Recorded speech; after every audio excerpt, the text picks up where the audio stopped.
Welcome to History Valley Podcast. Today I'm joined by Dr. Rob MacEWEN, and today we're going to be discussing Matthean Posteriority. I'll have the link to the book in the description below. It's available on Amazon and other retailers as well. It's, as it says here in the subtitle, it is an exploration of Matthew's use of Mark and Luke as a solution to the synoptic problem. There's a group of scholars out there that hold this position, and they think that Matthew's use of Luke solves the synoptic problem in a way that the other ideas don't. And Dr. MacEWEN has a presentation that he has prepared for us. We're going to take a look at his data. Okay, Dr. MacEWEN, by the way, here's a dumb question. Am I actually pronouncing your last name right? Well, I actually pronounce it MacEWEN, but MacEWEN. No worries. Okay. So explain what's going on here in this PowerPoint. Okay, sure. I think it might be fun first to talk about the painting, because this is my favorite artistic depiction of the four gospel writers known as the four evangelists. And traditionally, they're recognized by their symbols, which are based on the four living creatures mentioned in the books of Revelation and Ezekiel. So these assignments are traditional. I don't think they really have anything to do with the content of the Gospels. But I think this painting kind of shows us, in a way, the relationship between the Gospels in terms of the material that they have in common. So on the far left, we see Luke. And under him, you can see the head of the bull, which is his symbol. Then moving to the right in the middle, seated at the table, is Matthew, and he's conferring with the angel, which is his symbol. And very close, very close to Matthew is Mark, the guy with no shirt, and his symbol, the lion, is under him. And you can see Matthew and Mark have their heads together, which is an accurate depiction of these two gospels because they have so much content and wording in common. And then John on the far right is not even at the table. He's looking up at his symbol, the eagle, as if getting inspiration. And he's just got his own vision and doing his own thing. So I really like this description. So my title here, an evaluation of common arguments for the independence of Matthew and Luke. Do they hold up against the Matthean Posteriority Hypothesis? I guess you control the PowerPoint, right? So you can move forward. Yes. So the question that most concerns me is what's the relationship between Matthew and Luke? I agree with Mark and priority, like the great majority of New Testament scholars. So that's not really an issue that I need to debate with people. But the question of the relationship between Matthew and Luke is more hotly debated, I think, especially in recent times.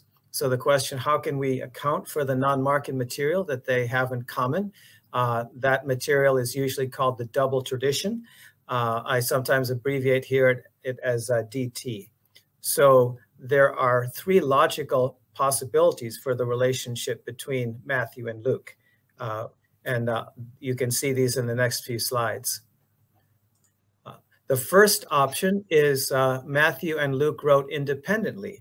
And this is the view of the two-document hypothesis, also called the two-source hypothesis, which is the dominant view today in New Testament studies. And on this view, Matthew and Luke neither knew the other, but coincidentally, they used as major sources the same two documents. One was Mark, and one was something known as Q to scholars today. It's a document that has never been discovered by archaeologists. It hasn't been found in the sands of Egypt, but it's hypothesized as the source for the double tradition in Matthew and Luke. Okay, next slide shows option 2. Luke knew and used Matthew. And this is probably today the second most popular solution among scholars to the synoptic problem. It's based on it's called the Farrer hypothesis, named after Austin Farrer, who I think it was 1955 wrote an article about it, although he was not really the first one to propose this hypothesis. But this is also a Markan priority view. but it explains the relationship between Luke and Matthew as Matthew being second, Luke coming last, and using Matthew as a source. Okay, the next logical alternative that is usually not thought about by scholars is that Matthew knew and used Luke. And I call this the Matthean Posteriority Hypothesis. It's kind of a mouthful. It just means Matthew last of the three.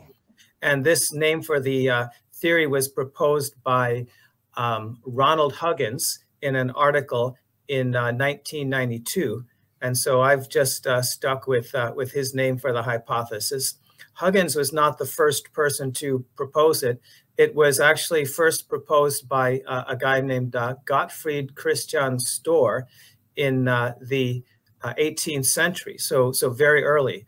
Storr may have been the first person to propose Markan priority as well, and he also, at least early in his career, he proposed something like the Matthean Posteriority Hypothesis, although he didn't give it this name.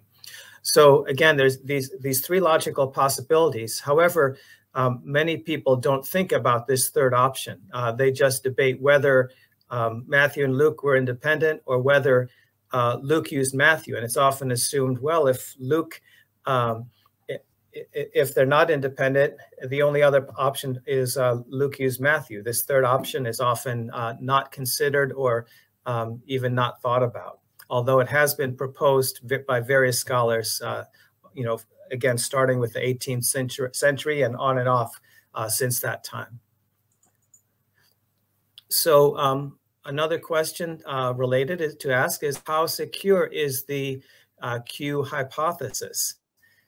There's a lot of debate about Q, even by those who believe in it. Was it a document, or is it just a collection of oral material, or is it oral plus written material? And if it's a document, is it a document that was composed all at once, or was it composed in stages? And if it was composed over time in different stages, what is the earliest material in Q, and what is added later? And does Q have its own distinct theology? There seems to be a very muddled genre in Q. Of course, it's typically called a sayings gospel, and it's often compared to the Gospel of Thomas. But unlike the Gospel of Thomas, which is a 2nd century gospel, and it's pretty much almost all sayings, Q has a lot of narrative in it, if you define Q by the double tradition material. For instance, the healing of the centurion's servant, the account of Jesus being tempted by the devil, the account of Jesus's baptism before that, as well as Jesus being accused of casting out demons by the power of Beelzebub, the prince of demons. So a number of narratives, but these narratives are all basically in the first 1/3 of Q, and then it peters out, and there's no narratives except for parables told by Jesus. So the first 1/3 has a number of narratives, and then the last 2/3, it's all teaching material. So it seems like a pretty unusual document. So we could ask, are Q's origins, in the 18th century, or, which is when the theory was first proposed, because we don't actually have a document Q. So there is a number of arguments that have been made, and yeah, feel free to stop me if you have any question you want to ask. In this PowerPoint, I have a list of arguments that are commonly given for why Matthew could not have known Luke, or why Luke could have not known Matthew. And I think many of these arguments work pretty well against the Farah hypothesis, against the view that Luke could not have used Matthew. But I don't think they work for saying that Matthew could not have known and used Luke. So the first view is that, or the argument is that Matthew is often more primitive than Luke in the double tradition, and this is called alternating primitiveness. An example of this could be seen with texts that relate to the Holy Spirit. So there's a passage in Luke, I believe the Beelzebub pericope, where Jesus says, if I cast out demons by the finger of God, then the kingdom of God has come upon you. In Matthew, he says, if I cast out demons by the Holy Spirit, then the kingdom of God has come upon you. So many people would say, Matthew looks more developed here, and Luke is more primitive. Matthew has explained the obscure saying with a more developed theology of the Holy Spirit. But on the other hand, there's another parallel passage where Jesus is talking about good gifts that the Father gives. Matthew says, if a father will give good gifts, how much more will God give good gifts to those who ask him? Because God is greater than a human father. Then Luke says in the same place or in the same text, how much more will God give the Holy Spirit to those who ask him? So this is a typical example of sometimes Matthew seems more primitive, sometimes Luke seems more primitive.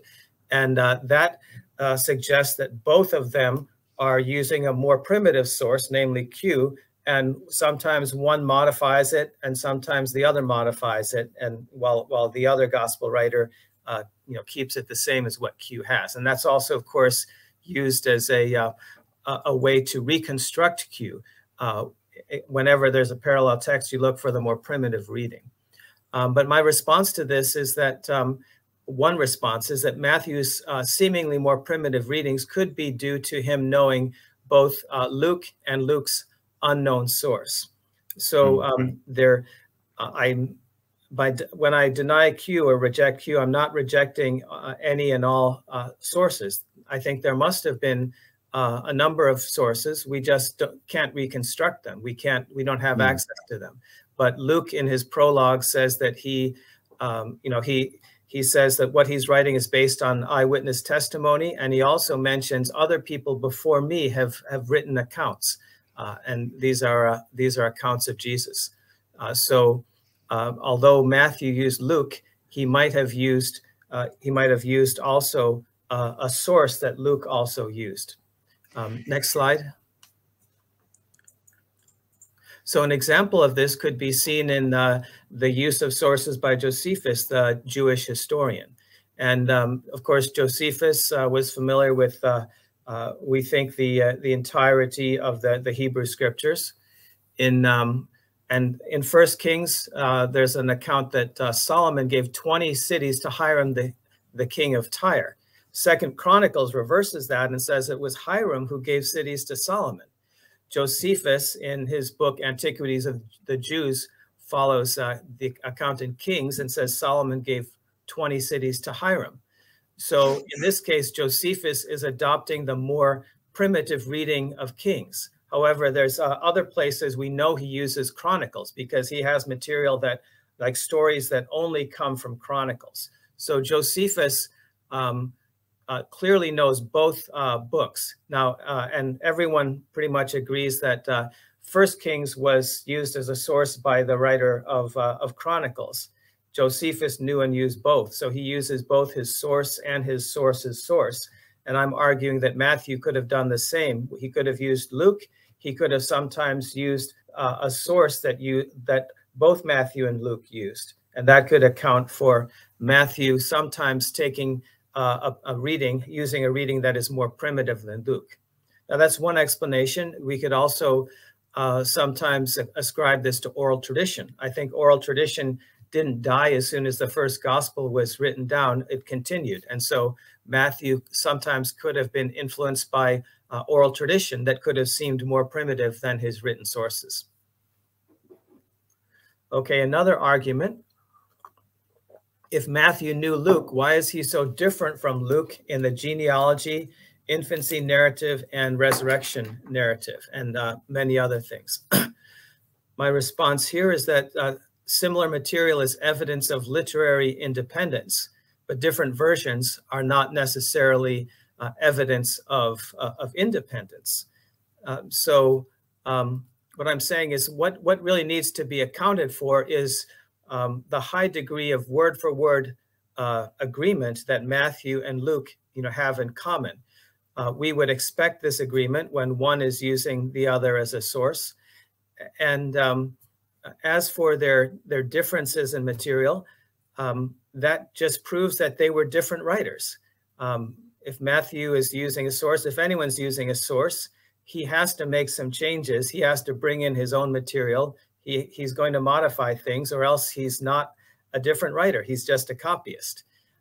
And another response is that Luke and Matthew both have material that is similar to, but different from Mark's accounts.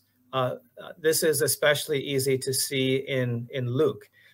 For instance, Luke has the story of Jesus being rejected in Nazareth, but he expands it significantly by including the preaching of Jesus. Another example would be the calling of the first group of 4 disciples. In Matthew and Mark, that's a very short story. But Luke has sort of an expanded version that includes a miraculous catch of fish. And Peter saying, "Depart from me, Lord, for I'm a sinful man." So Luke's, nobody who believes in Markan priority, and Luke using Mark as a source, no one would say, well, Luke has different versions of Mark's account, therefore he must not know Mark. And so I would say the same thing for Matthew's use of Luke. A different version does not prove that Matthew could not have known and used Luke. Okay, a third objection to Matthew's use of Luke. It's claimed that Matthew would not have omitted so much of Luke's special material had he known it. Well, one response is that Matthew did use much of Luke's special material, and because he used it, it becomes known to us as double tradition material. Another response, and I attribute this to a friend of mine named Alan Garrow, and he has a great website. I recommend it to your readers. I think it's just alangarrow.com, and he's got articles, videos, blogs. It's an interesting site. So Garrow says that Mark was Matthew's frame source and Luke was his fill source. And Garrow has shown that this is common in the use of sources in the ancient world, not just in the Gospels, that a writer, a biographer, a historian would have one source that he was mainly dependent on, and that would be his main source, and that would give him the structure for everything he did. But he might use one or more other sources as a fill source to add things to that structure. And that's what would help make his new work unique compared to the sources. But it would have, I mean, that's just a normal way to write. It would be, and it's the simplest way to write, to have one frame, and then your other sources would be just adding to that frame. Then the third response is that Matthew could have had reasons for omitting Lucan material. For example, in Matthew, Luke has a number of pericopes about Samaritans, the Good Samaritan, the 10 lepers, one who returned to give thanks for the healing, who is a Samaritan, Jesus refusing to send fire and judgment on a Samaritan village. Matthew mentions Samaritans one time in Matthew 10:5. He's sending his disciples out on mission, and he says, go only to the lost sheep of Israel, but don't go to Gentiles or Samaritans. So the only time Matthew mentions Samaritans is in a negative way. He says, don't go to those people. We can't know exactly how Matthew felt about Samaritans, but his only comment is negative. So it's not surprising that he would omit all of Luke's positive Samaritan material. Also, Matthew perhaps is more conservative in his attitude towards women. That might be a reason for omitting some of Luke's mention of women disciples, such as Mary of Bethany sitting at Jesus' feet and being commended by Jesus for doing that rather than helping with the housework. Then also, Luke has a very strident attitude towards the rich. For instance, so we might ask, why would Matthew have omitted some of Luke's great parables? Well, we can imagine for some of these, for example, the parable of Lazarus and the rich man, where there's a rich man who dies and ends up in hell. And it could be interpreted that the reason he's in hell is because he's rich. And I think Matthew did not have such a negative attitude towards rich people, necessarily. For instance, he celebrates the Magi who bring expensive gifts to the baby Jesus.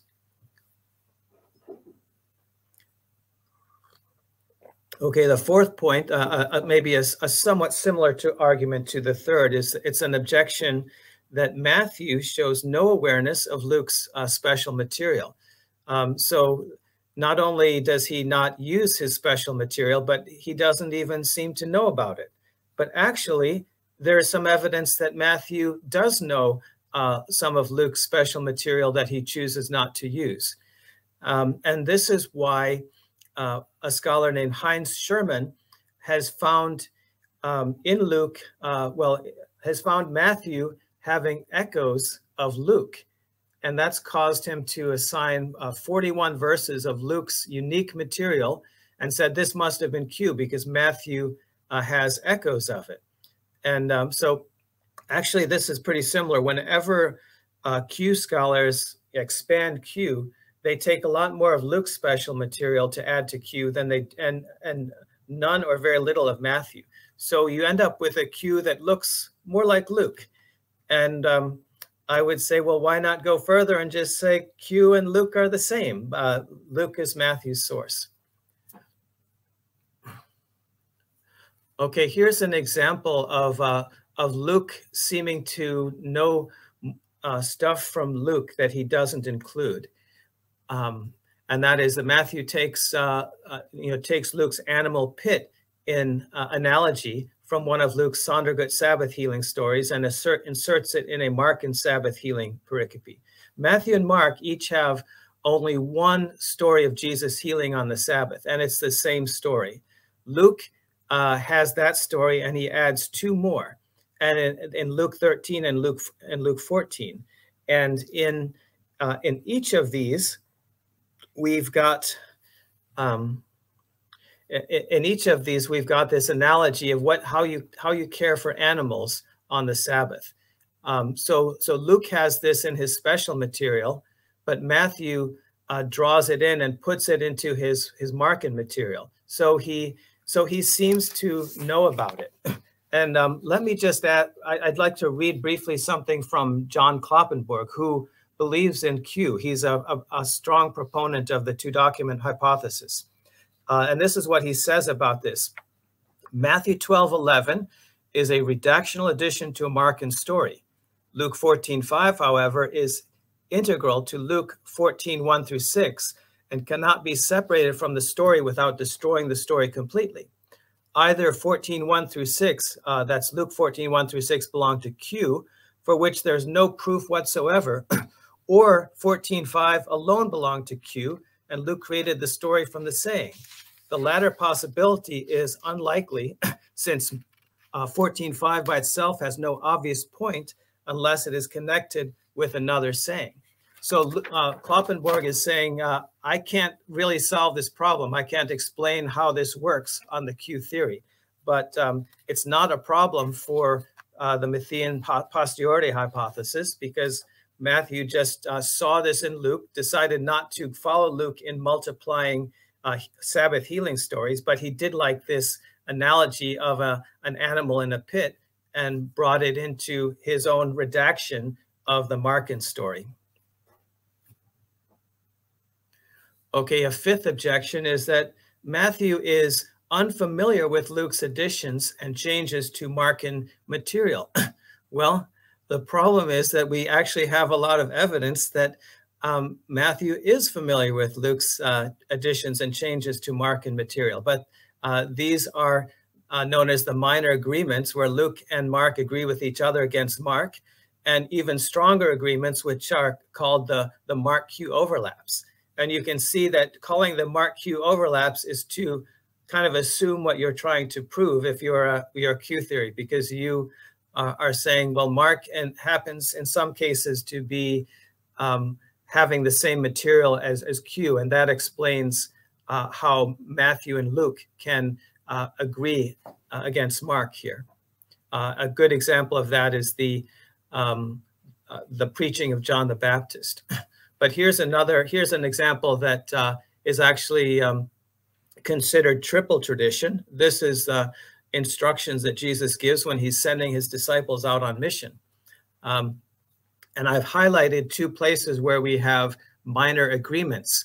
In the green, we see that Mark mentions copper, and Luke and Matthew both mention silver, which is not mentioned by Mark. In the yellow, we say Mark in the instruction says, only take a staff, but Matthew and Luke disagree with that. They say, don't take a staff.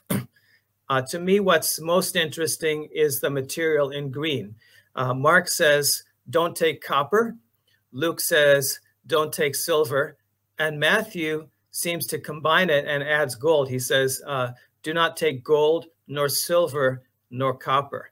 Now, in textual criticism, this is when scholars are trying to reconstruct the original, or get as close as they can to the original text when manuscripts disagree. And how do you know which manuscript or which reading in a manuscript is earlier, which is later? Well, one criteria that they use is the shorter region, the shorter wording, the shorter reading is more original. In this case, that fits Mark. He's or possibly Luke. But the longer reading is the latest, and also the conflated reading is the latest, because it looks like scribes have had two older manuscripts that disagreed, and he said, well, I don't know which is right. I'll combine them. I'll use both of them. And that seems to be sort of like what Matthew is doing here, I would argue, with his two sources, Mark and Luke. Mark said no copper. Luke said no silver. And Matthew said, okay, I'll take that. No copper, no silver, and gold for good measure. Also, perhaps this reflects a time period where the Christian movement is growing, getting more successful, and perhaps attracting more wealthier people into the Christian movement. So in Mark's day, being the earliest gospel, he wouldn't think about a Christian having gold, perhaps. But in Matthew's day, it was conceivable. Okay, the sixth objection, Matthew is unfamiliar with Luke's placement of the double tradition. And this is a very popular, very commonly used argument. And on the surface, it seems to be valid. So this is something that I have to deal with. But I think it doesn't completely hold up, because for one thing, Matthew could have preferred his own arrangement to Luke's material. And this goes with what I said before. Mark was the fill source. Mark was the frame. Luke was the fill source from which he drew material that he wanted. And he just chose to do what he wanted with the material. And we even see that in Matthew's use of Mark. He drastically changes Mark's order in basically the first half of his gospel, Matthew 8 through 13, maybe even Matthew 4 through 13. So if he could change Mark's order, which he does drastically early in his gospel, he could even more change Luke's material, which was his fill material. Next point. Oh, could you go back? I have more to say about that. Matthew is an anthologizer, and he constructs his major speech discourses by adding relevant source material to a shorter core speech. So there's 5 major speeches in Matthew. Speeches number 2 through 4 are built around a shorter Markan core, and Matthew seems to add to it with his special material and material from Luke. The first major speech is the Sermon on the Mount, which is based on Luke's shorter Sermon on the Plain, and Matthew, again, has added material, including other material from Luke. Then the last point here, much of the double tradition sayings material is actually attached to narrative. Matthew and Luke have the same context for sayings attached to the ministry of John the Baptist, the temptation, the introduction to the Sermon on the Mount, the Beelzebul controversy, and more, including the question of the disciples of John the Baptist when he comes and says, are you the one that we should expect? And so this is a story. People come to Jesus and ask him a question. And so in the same context, we have the same sayings in Matthew and Luke. I think the story, the account of the Sermon on the Mount or Sermon on the Plain is very interesting, because both Matthew and Luke attach it to the same pericope in Mark for their introduction. It's where Jesus is on a mountain, and he's teaching, and he's healing. Matthew and Luke also here have Jesus calling his and appointing his 12 disciples. Matthew saves that for later. Also, Mark is unique because he mentions a boat. The others don't mention a boat, but they all agree in having the mountain, the crowds, the teaching, and the healing. So it's the same setting. How is it that Matthew and Luke are coincidentally having the same setting from Mark for their sermons, when Mark doesn't even have a sermon here? How does this happen? Just by coincidence? I think it's more likely that Matthew saw what Luke was doing in his context, his placement of the sermon. He recognized he's using Mark, and he decided to use that Mark in context as well. Okay, seventh, and this is the last major objection that I'm going to talk about, and it's actually my favorite one. The verbatim agreement between Matthew and Luke in the double tradition is often so high that there must have been a written document on which they both relied. And I'd like to give another quotation by John Kloppenborg. Kloppenborg looked at other ancient literature and how other people used sources, and how was source use done in the ancient world. And what he found is source writers do not follow their sources closely in terms of word-for-word agreement, because that was not considered good quality writing. It's good quality writing when you change the wording, when you paraphrase it. So Kloppenborg says this, and I quote, "Were Matthew and Luke using Q or Mark as Diodorus, Josephus, 1QAP, Genesis AR, or Pseudo-Philo used their sources, we should expect almost no verbatim agreement, since both would sometimes paraphrase generously, and because they would have done so independently, the likelihood of coincidental agreement in not changing Q would be exceedingly low."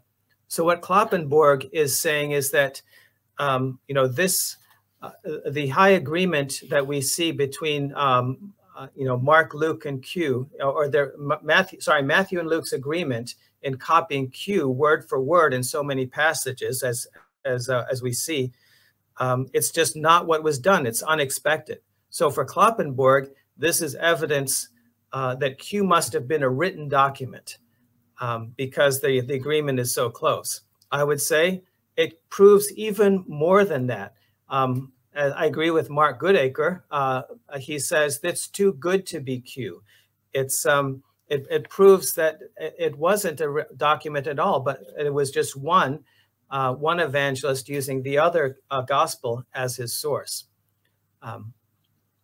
Okay, here's a chart, or a diagram. If Matthew and Luke used Mark and Q independently, I ask, why can't they agree with each other in their Mark and pericopes as much as they do in their Q pericopes? And this is based on a statistical study I did comparing strings of verbatim agreement, where you have exactly the same word for word agreement in the same order. And I just count those strings and add them up and compare them to the total number of words in the pericope. So this allows me to compare verbatim agreement. And what I find in this figure is that, now this is the perspective of the two document hypothesis. So the bar on the left is Matthew and Luke agreeing in Mark and pericopes. The bar on the right is Matthew and Luke agreeing in non-Mark and pericopes, in other words, the double tradition. Well, they can agree much more in word-for-word agreement in the non-Mark and pericopes. And why is that? I think you should expect the same, relatively the same amount of agreement if they're both independently using these two sources. I would say the greater agreement in non-Mark and pericopes shows it's not independent. It's more likely that one is directly copying from the other. On the Farrer hypothesis, I would say Luke is inconsistent in his use of sources and unlike a normal ancient writer. And by the way, Luke would also be inconsistent on the two document hypothesis. So this shows yeah, assuming the Farrer hypothesis, on the left, we see Luke's agreement when he's copying from Mark as a source. But on the right, we see Luke's agreement with Matthew when he's supposedly using Matthew as a source in the double tradition material. And he agrees much more with Matthew. And so this is showing an inconsistency in Luke's use of his supposed sources. On the MPH, Matthean Posteriority Hypothesis, Matthew turns out to be a self-consistent user of sources. On the left, agreement with Mark. On the right, agreement with Luke in double tradition material. It's very similar. So this, if Matthew is using these two sources, and I think he is, this is confirmed by his being consistent in the way he uses his sources. Now, now in this case, Matthew is behaving a bit abnormally, because, as I've said, source users would not copy so closely as Matthew seems to do. But I'll talk about this a little bit later, Matthew's abnormality. What about Luke? And this is a portion of a diagram from Alan Barr. As I've said, on the MPH, Luke can be seen as a normal ancient source user, mostly paraphrasing his sources. And on the 2DH, Luke is normal when using Mark, but he's peculiar when using his other sources, rapidly shifting back and forth between Q and L. Now, to say a little bit more about this, if you looked at the full picture of this diagram, you would see that Luke seems to go in blocks. He starts out with his birth narrative, which is his special material. Then he'll have a block of Markan material. Then he'll have a block of non-Markan material. Then go for several chapters sometimes. Then more Markan material. Then more non-Markan material. He alternates back and forth between these two blocks. When he's in Markan material, of course, it's just pretty much solid Mark. But when it's non-Markan material, he's going, like every few verses, he's switching back between these supposed two sources, Q and L. But what if there is no Q? Then we could theorize that Luke is using his sources the same way. He's using the block method, and this supposedly Q plus L material is just simply, it could just be, in many cases, just a single source, not two sources that we have to divide from each other because, one is a special Luke and one is double tradition. So I say, what is the best explanation for the patterns of verbal agreement? What if the best explanation is the simplest one? And I think Matthean posteriority is the simplest explanation. The highest verbatim agreement among the Gospels is that between Matthew and Mark and between Matthew and Luke in the double tradition. So we see that Matthew is present whenever the agreement is highest. And so my conclusion from that, the simplest explanation, Matthew is the cause of all the highest agreement, since he generally copied closely, consistently from both his sources, Mark and Luke. So again, Matthew is not behaving as a normal source user, but he's self-consistent.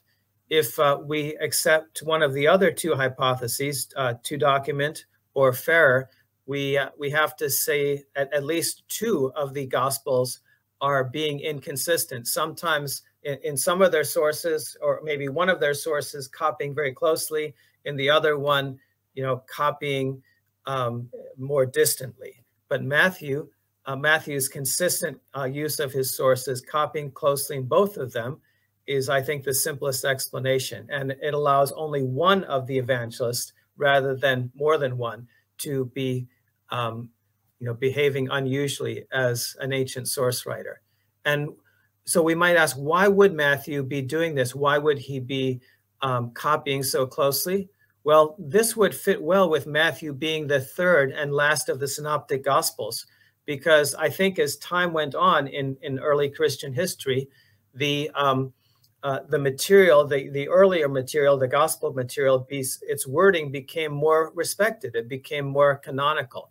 And so it would be natural to, respect that canonical wording more and to be a little more reluctant to change it. Okay, so my conclusion, the common arguments for the independence of Matthew and Luke, I feel, do not succeed against Matthew's use of Luke.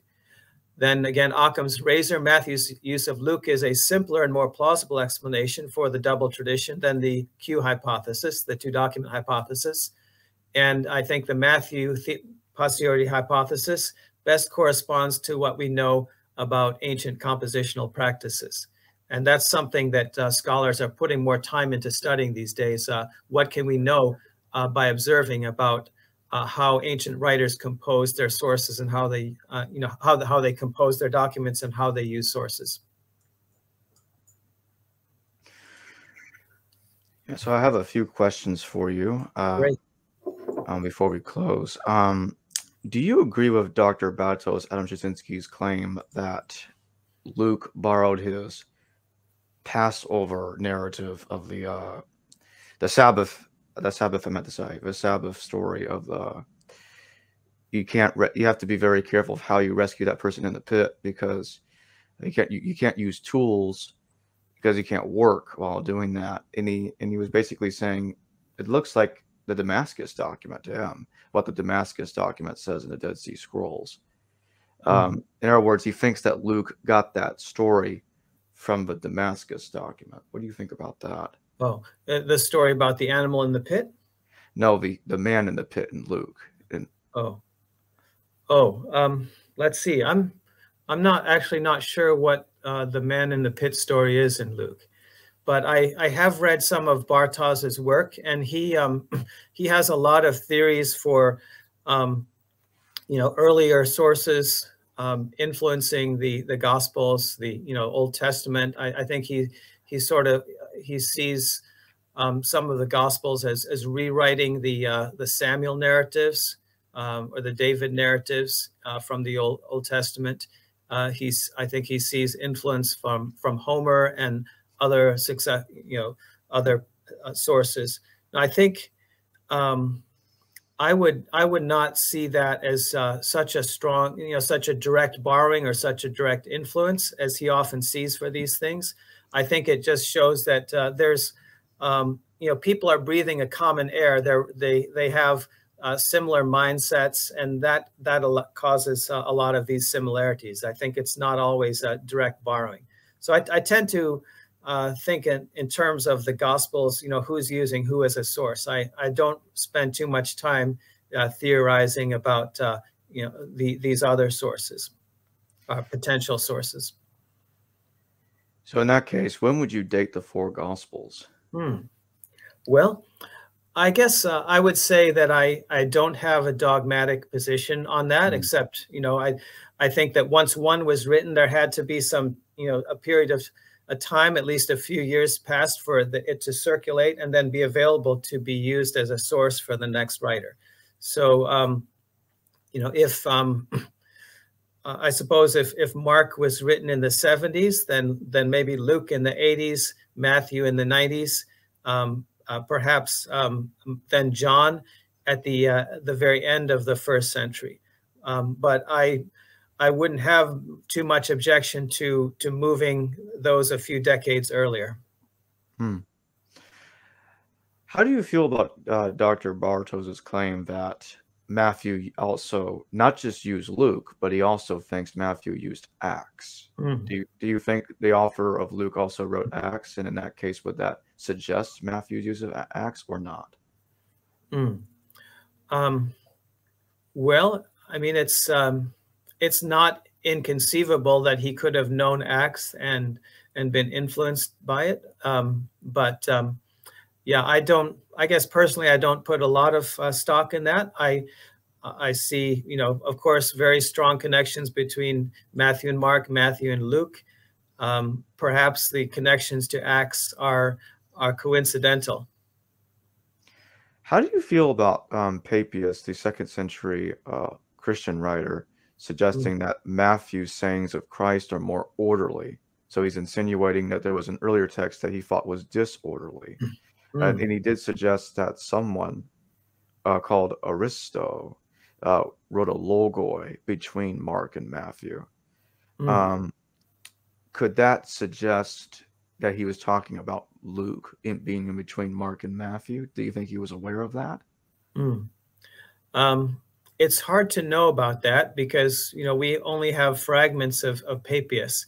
And so it's actually kind of mysterious why, you know, Eusebius has this quotation on Papias, his quotation about Mark, his quotation about Matthew. It's interesting that the quotation about Mark comes first. Perhaps that's suggestive of Mark in priority. Why is there no quotation about Luke or John? Maybe Papias said something about Luke and John that Eusebius didn't quite agree with, and so he left it out. I mean, of course that's just speculative. There might be some other reason we can't know. But of course, Papias is a very early source compared to other church fathers, so it's really worth thinking about and considering. I'm not sure about the thing about Ariston or Aristion. I wouldn't know if that has anything to do with Luke. Yeah, but about the order, we know that Matthew eventually and probably pretty quickly became the most popular gospel of the early church. It was very useful for teaching because it, as I've said, nicely arranged the teachings of Jesus, especially into the 5 major discourses that are found there. So it was very useful, I think, for training new converts, preparing them for baptism and so on. So once Matthew became the most popular gospel, its order naturally became preferred. And that could be the reason why Papias sort of apologizes for Mark seeming to have an order that didn't agree with Matthew. And so he felt like I think wanted to maybe defend Mark against criticism or potential criticism for disagreeing with Matthew's order. What do you think about Alan Guru's Matthean conflator hypothesis, pretty much including the Q document in the scenario of Matthew using Luke anyway? Yeah, it's very interesting. I agree with Garrow on a lot of things. It seems like he believes in Q, but I don't think he really does, because he radically redefines Q. Q is no longer the source of all the double tradition material in Matthew. It's only a source for perhaps a small part of it. So and it also perhaps it's multiple sources, not a single source. Perhaps one of them is the Didache. I think Garrow puts more emphasis on the Didache than I would be inclined to. And if I were him, I wouldn't use the term Q. I think it's a bit confusing because he's actually I think dispensing with Q, or at least radically redefining it so it's no longer Q. But I do very much appreciate and respect Garrow's work. So in other words, Dr. Guru's Q document isn't really Q at all. It's something entirely different. Yes, he's redefined it so much that I think it really doesn't. You can't really call it Q. So how do you feel about those that take a firm stance that there must have been a Q document no matter which way you cut it, Matthew using Luke or Luke using Matthew, by saying, oh, look at the Gospel of Thomas. How did the Gospel of Thomas know to take out the exact same things in Luke and Matthew and put it in this collection of sayings of Christ, including one reference to John the Baptist, one quotation of John the Baptist, just as it was predicted that the Q document would look like? What do you think of that argument? Okay, well, I know that that people have said that the Gospel of Thomas seems to support the Q hypothesis because, look, here's an actual sayings document, so we know that this was a thing. Collections of sayings of Jesus were really a thing in the ancient world. So yeah, I can kind of see that, but I also think that it's not, as I mentioned, not generically identical to Q, because Q actually has a lot of narrative in it. Maybe Thomas has a small amount of narrative, but Q has a lot, and only in the first 1/3 of Q, basically, not including the parables. So they are different. Thomas has, and I think that Mark Goodacre has done good work on this. He's written a book on Thomas, and I think he's done a good job of showing that whoever wrote the Gospel of Thomas seemed to be familiar with the canonical Gospels, that he's using all of them. He's quoting from all of them. Sometimes he's using Matthew's version. Sometimes he's using Luke's version. He also seems to know Mark and John. And of course, Thomas has, I think, a different perspective, a different theology than the canonical Gospels. And so I think that really reflects a later development when people were being, or more experimental in writing Gospels and for different purposes. So I think it is an example of a Gnostic Gospel. Well, thank you for joining me, Dr. MacEwen. This has been a fascinating discussion, and I certainly would like you to come back one day to probably expand further into Matthew's use of Luke. This is very fascinating. Well, thank you. I enjoyed being with you very much. Hello viewers, thanks for watching this video from the History Valley YouTube channel. Please don't forget to subscribe and hit the notification bell. And if any of you wish to further support this channel, please consider checking out this channel's Patreon page and becoming a patron, and or donate through PayPal or through Super Chat during a live stream. Thank you.